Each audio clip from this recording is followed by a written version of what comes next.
What's up, everybody? I am back with another episode of Tyler Perry's Sisters, Season 8, Episode 2, Tea Time.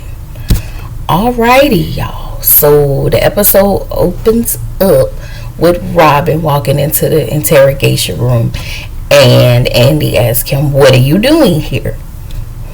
Robin then explains that he's Andrea Barnes's legal counsel. And Robin asks, "Who are you?"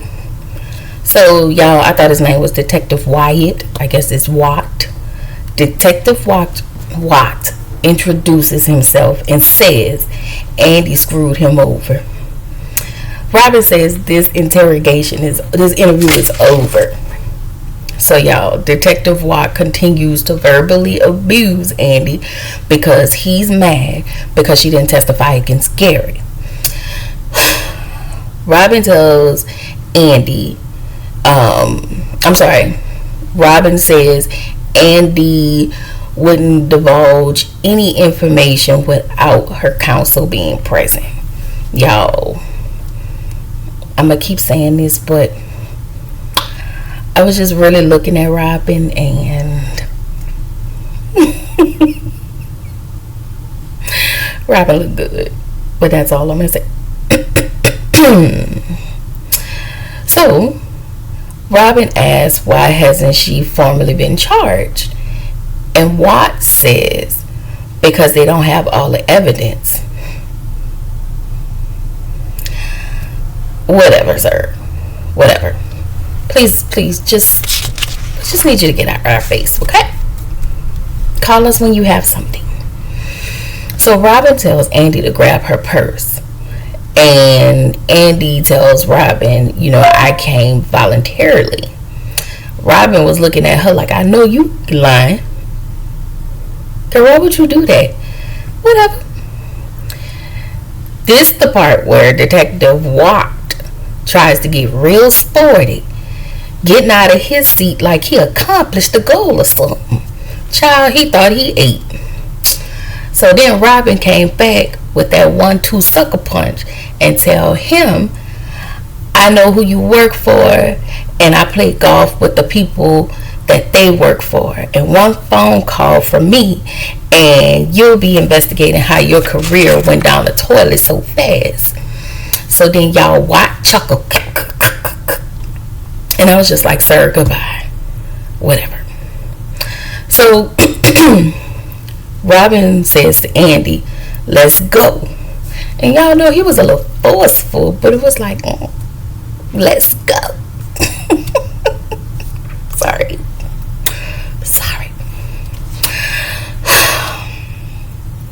So then Robin tells Andy, Gary needs you. And Andy, at this point, Andy is real surprised because, y'all, she thought that Gary was unalived. But it turns out that Gary is, he's still alive and well and kicking it. I mean, should have found a better hitman, but whatever. So Andy then get a little spicy with Watt and call him an a-hole and ask him, why did you make me believe that Gary was still alive? And of course, he had to get a little sporty or whatever, and he just been getting on my nerves, y'all. So Watt says he wanted to see how broken up she'll be over Gary lying on the cold slab in the morgue. And sir, she don't care, and neither do we. We just want him to be gone. And as a matter of fact, we want you to be gone too, because this is the second episode and you've been working our last good nerve. Okay. So we get the theme music. My girls hold me down, the boys mess around, my love life is a headache. So in the next scene, the doctor is talking to Gary's business partner. Y'all, I keep forgetting his name. And so he asks what happened. So the doctor says shortly after Gary was rushed into the ER, he was transported to the trauma unit, and there was a great deal of blood loss. So y'all, they took Gary right away, and he was in a 6-hour surgery to repair his near lethal thoracic stab wound. So Gary's friend, the guy, I keep forgetting his name. He was really shocked.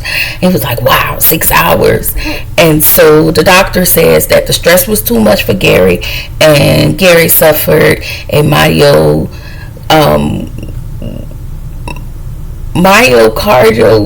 infarction. Dang, I used to know that word. I forgot that word. In other words, Gary had a heart attack, but he's stable and but he's still critical.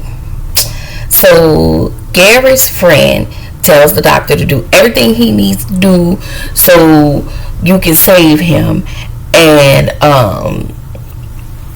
he says money is no object, spare no expense. And I'm just thinking, is this the stolen money that y'all,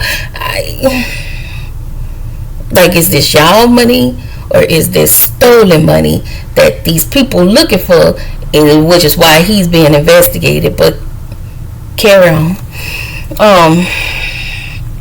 So he says Gary can't go out like this. We can't give her the satisfaction. The doctor says who? He says Andy Barnes, and then accuses her of, shanking Gary. I mean, he really have it in for this lady. It kind of makes me feel like he actually liked Gary more than a brother. But we'll see, Gary was just really playing in his face too and lying to him. But, Tyler always have them 1 to 2 weirdos on his show. So y'all, in the next scene, we get to Danny's apartment, and she's still there with Tony, trying to get him to clap them cheeks. And Tony is really uncomfortable, and he is worried about her, and she not worried about that. She just want him to clap them cheeks. But Tony wants her to slow down, and Danny, grabs her toy and head off to the bathroom. See, let me tell y'all, I was kind of thinking, why are you so hesitant with her? Are you really concerned? Because the last time we saw you, you was headed off with your little bad little kids and that ex-wife of yours. But I'm gonna give this storyline a benefit of the doubt. Okay? So y'all, we get to the Jackie Tamara and Hot Mess Hayden. And she walks in the door. I thought it was a yellow dress. Y'all, it was a lime dress. She walked in there with her lime dress, talking about, where are you off to? When I tell you, her acting is terrible. But I'm going to let sis have it.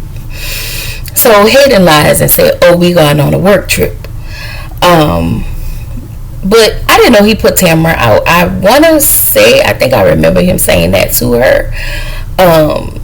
But I will say this, Tamara was right about one thing, and she says Gary is nobody's friend, and he is absolutely not.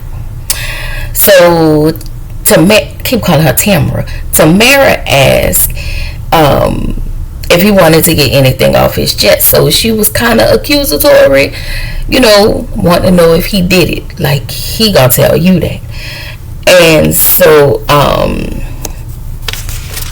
Hayden says, so you think I did it? And so okay, let me say this. When we looked at last episode and then we come back to this episode, it actually looked like he did it. But I don't think Hayden did it. And I don't even like Hayden. I just don't think he did it. I really don't. I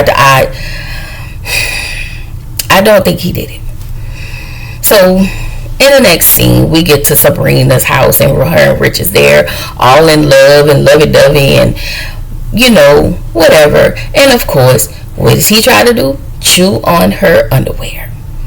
Child, they get the back and forward and talking about, they can't do this and all of this stuff. And then he tells her, he compliments her, and it was a really nice compliment. And he says Sabrina's face is in her heart. And I was like, that's cute, but I think I wrote that down wrong.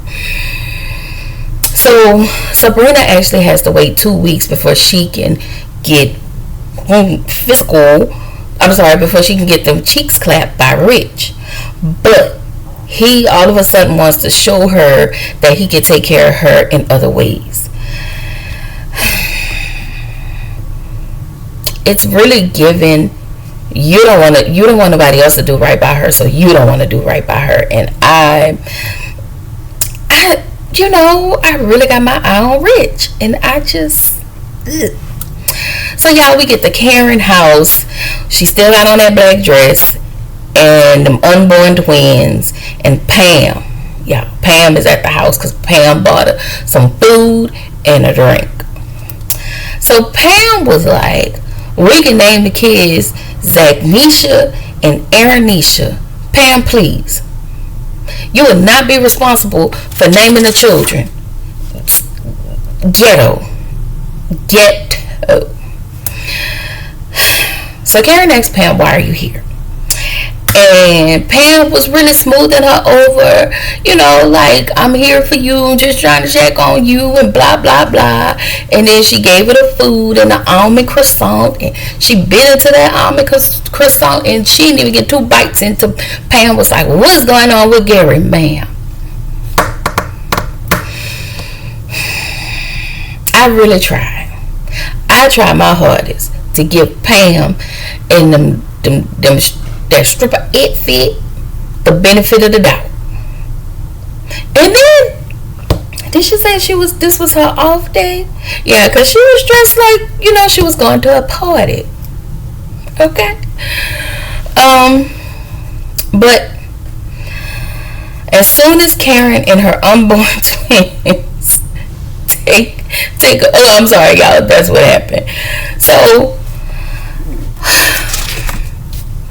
we head over to Zach and Fatima's house, and Fatima comes down the stairs, and we notice Zach has put together a board, a suspect board.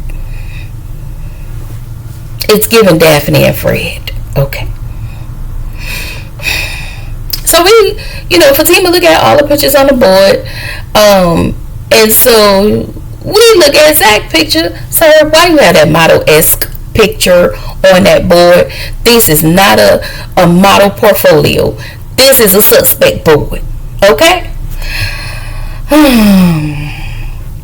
So Fatima saw her picture up there. Y'all, why when he put that picture of her looking real angry? Like, it was just like, you could have chose any other picture, but whatever.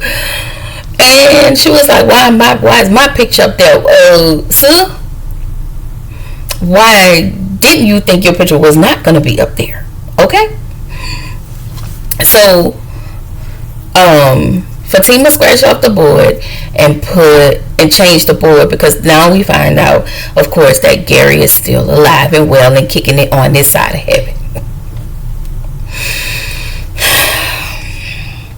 So next we head over to Andy's condo, and at this point, girl, move out. Tyler, can you just find her a house or something?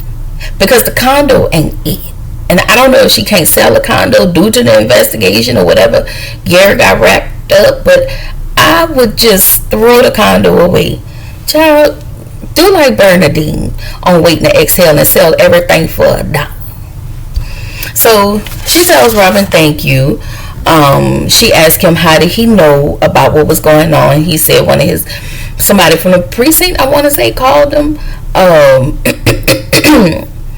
And then, he wants to know what's happening. And of course, she won't tell him. Now, as her attorney, I would think that she would tell him. But I'm just wondering, is there a reason why she has that pause and she won't tell him? Like, that for me is just like, those are the questions I have.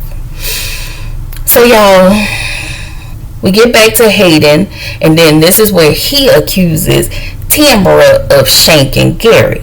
Y'all, at this point, I think I said it earlier, but I'm over those two, and they are nuts, and so they do what they do. She smoothed him over with her body because that's how she know how to get him, and because he is weak. We don't like Hayden. So then we go back to Rich and Sabrina. And Sabrina talks about Andy. And Rich just consistently makes these unnecessary comments and it's starting to piss me off. Okay? I'm not saying that Andy is just, she's not a bad person. She just made a wrong decision in continuing to be with Gary, and he's just always wrapped. She always wrapped in his shenanigans, and it's a problem. But he doesn't even know the whole story, and he constantly reference her as if she's a bad person, and that I don't like, and that pisses me off. Because, sir, you are the worst. You are the worst. You are stringing a woman along that you don't want to have a kid with. You know she want to have a kid, but you constantly stringing her along. So then when she finds somebody to give her that kid, you want to bust in there like you really want to have a baby. Bros, anybody? If you watch Bros, the same caricature he plays in Bruh, he is absolutely playing in Sistas. But he's so cute, y'all. He is so cute. And so now I guess we find out that Rich is voluntarily going to the fertility clinic. And it just kind of felt like an obligation to me, but we gonna find out. It just seemed like he don't want to have a baby. It just felt like he was trying to convince her that this is what he wanted. I don't believe it. So then we get back to Danny's house. She comes out of the restroom and Tony cooked for her. And I'm just like, how you cook that food that fast? Because it don't take that long to go in the... Never mind. But how you cook that food that fast? Whatever. So... Oh, and let me just point this out. Y'all, I love a man who can cook. And that's all I'm going to say. So if you're watching this, I'm talking about you. Sorry, y'all. Anyway, Danny tells Tony her mental health is her journey and she's going to do this all on her own. And I can appreciate that. She also says when she wants to release some stress, then she should let him do it on her. Okay? Tony apologizes, and that's fine. But she also let Tony know that she felt like her trauma was being judged by him.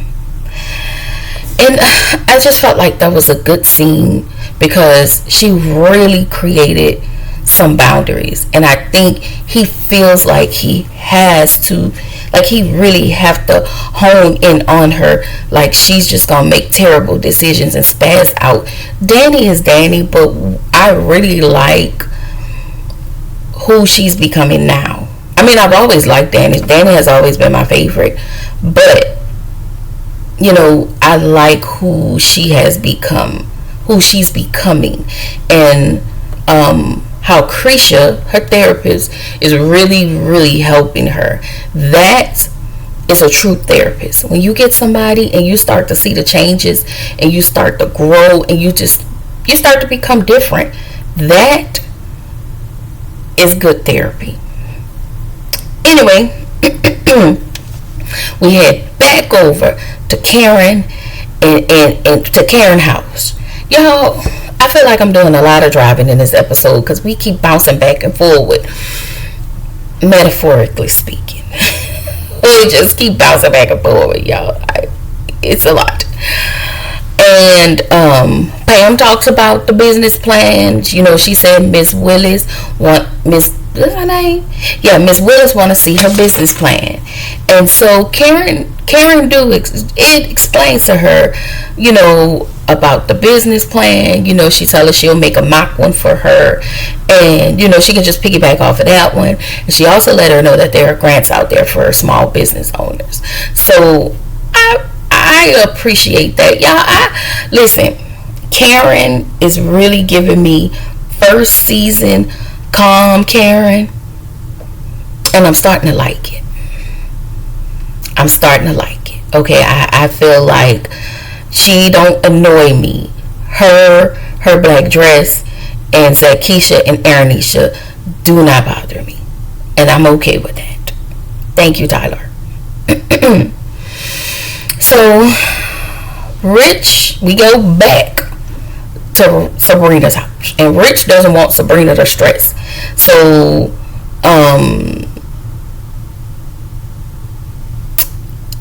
they again talk about, not too much, but they kind of go into, he kind of alluded that this is all Andy's fault, and Sabrina just was like, you know what, let's just table this conversation. Y'all, I'm telling y'all, Rich is really pissing me off. Like I'm gonna say this, he is pissing me off more than Hayden is pissing me off, y'all, cause like, you don't even know Andy. You just all on the side for your boy and not even stepping out, stepping outside of this. I get it, you ride and die for your friends, and that's fine, but it's almost like he is also overlooking Gary, because this is all of his fault.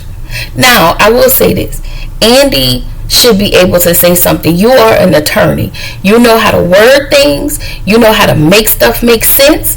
You know what to do. But you're acting like you don't know. And that's what aggravates me about her. Because you keep trying to protect people that you just can't at the moment. You have a lot of people and resources in your back pocket to where all of this could have been avoided. Some of it could have been avoided, because at the end of the day, if somebody was ready to off Gary, they would have offed him, and it is nothing we can do about it, and these same people will be the same suspects.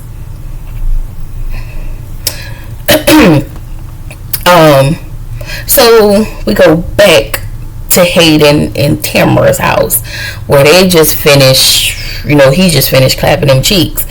And so he asked her how many times, and she said 2. And she was like, you're trying to kill me. Unalive me. And so I don't trust it. I think she faked it. I think that she just trying to stay in his good graces, because she has become the hobosexual. She ain't got nowhere to go, and she need money. And I just don't understand, because I thought she worked for Madam or something. I thought that was one of Madam's girls, and she had a goon. But that's another storyline that we just always seem to skip over. So y'all, we go back to Andy's house, and Andy tells Robin about Jordan. Robin also asked if she was being blackmailed by Gary. Once again, she refused to answer the question. How is he supposed to help you if you are not answering the questions? But I will say this. It seems pretty suspect that you just all of a sudden back. Now, I'm not saying that he's going to do anything. I'm just saying that this seems very suspect to me. I hope I'm wrong, but it seems pretty suspect. Like, all of a sudden you just back. Like, you didn't call her, you couldn't text her, you just couldn't. You couldn't even text her when you left. So she was getting ready to go. She told him, I have to go. I need to go see Jordan. And Robin tells her no. Like, that would not be in your best interest, because you're being watched. You need to go to the hospital and act like the aggrieved fiance. Okay? She doesn't want to listen, but, he tells her that is in her best interest. You're being watched. You need to go to the hospital. She doesn't want to go. Yeah, we know she hates Gary. She really don't want to be there. And I'm glad that she's now in this space. That she doesn't, she has nothing for Gary. So then, y'all, Sabrina, Karen, and Danny walks in. And they walk in Andy's penthouse to see Robin there. And of course, they have questions. And y'all, this is where the episode ends. Well, I will say this, episode 2 didn't really give quite much, but we knew that because we got it all in episode 1. And, just come back next week. We'll see what's happening next week. Again, we are going to stay on this Tyler Perry train, and we gonna stick beside him, okay? So, before y'all really, really leave out, I just need y'all to like, comment, and subscribe. And if I missed something, drop it in there. Also, I want to say thank you to all the new subscribers. Y'all, thank y'all so much. I appreciate it. I know I write it on the community wall, but I just wanted to tell y'all thank you, because y'all, all of y'all rock. All 44 of y'all. Y'all my peoples. All right, thank you. Bye.